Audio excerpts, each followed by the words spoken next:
Good evening to all. எல்லாம் படிக்க start பண்ணியிருப்பேன்னு நினைக்கிறேன். ஜாகிரஃபியில் 5 மார்க் இன்றைக்கி படிச்சுட்டு வர சொல்லியிருந்தேன்.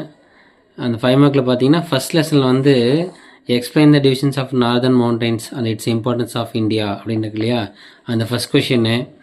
அதுக்கப்புறம் வந்து second one give an account and a major peninsular river of India. Peninsular ரிவர்னால் நமக்கு தெரியும்ல, சவுத் இந்தியாவில் இருக்கக்கூடிய எல்லா ரிவர்ஸ் பற்றியும் வந்து 2 பாயிண்ட்ஸ் எழுதிடுங்க. அதுக்கப்புறம் வந்து give the detail account on the basin of Ganga, அந்த கொஷினும் படிச்சுக்கோங்க. ஏன்னா கங்கா ரிவர் பற்றி வரக்கூடிய ஃபுல் டீட்டெயிலாக இருக்குது, அதை நீங்கள் படிச்சுக்கோங்க.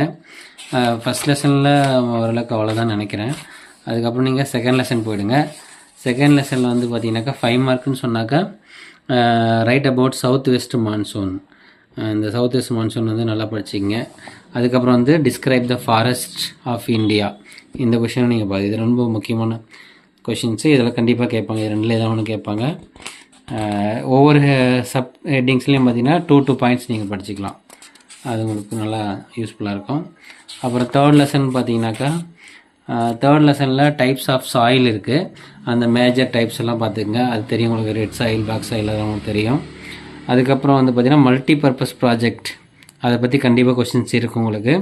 செகண்ட் கொஷினு அதையும் வந்து ஒரு 5 பாயிண்ட்ஸ் படிச்சுக்கோங்க. அதுக்கப்புறம் வந்து வீட் அண்டு ரைஸ் பற்றி இருக்குது, அதை பற்றி ஜென்ரலாக எதாவது தெரிஞ்சுருப்பாங்க, கேட்டால் எழுதுங்க, எல்லாம் விட்டுருங்க, அதை பற்றி பெருசாக ஒன்றும் கேட்க மாட்டாங்க. அதுக்கப்புறம் வந்து ஃபோர்த் லெசனில் வந்து பார்த்தீங்கன்னாக்கா ஃபஸ்ட் கொஸ்டின் வந்து write about the distribution of cotton textile industries in India, அதை பார்த்துங்க. அப்புறம் வந்து ஃபோர்த் லெசனில் அது ஒன்று தான். அப்புறம் அப்படியே ஃபிஃப்த் லெசன் போயிடுங்க. ஃபிஃப்த் லெசனில் வந்து பார்த்தீங்கன்னாக்கா முக்கியமான கொஷின் சொல்லி 5 மார்க்கில் பார்த்தோம் அப்படின்னாக்கா அந்த ஃபஸ்ட் ஒன்று, இதை வந்து கண்டினியூஸாக கேட்டிருக்காங்க இந்த questions. What is urbanization, explain its problems. அர்பனைசேஷன்னா என்ன, அதோடைய ப்ராப்ளம்ஸ் வந்து நீங்கள் எக்ஸ்பிளைன் பண்ணுற மாதிரி இருக்கும். அதுக்கப்புறம் வந்து third question explain and classify the roadways in India. ரோட்வேஸ்னால் இதே மாதிரி ஒரு கொஷின் 7th லெசனில் இருக்குது. இதை நீங்கள் ஒன்று படித்தாலே போதும், ரெண்டுமே ஓரளவுக்கு எழுதிடலாம். ஏன்னா தமிழ்நாட்டை பற்றி அது 7th லெசனில் இருக்கும், இந்த லெசனில் வந்து ஜென்ரலாக இந்தியாவை பற்றி இருக்குது. அதே state highway, district highway, express highway, அதை பற்றி இருக்கும், அதை நீங்கள் எழுதிடலாம்.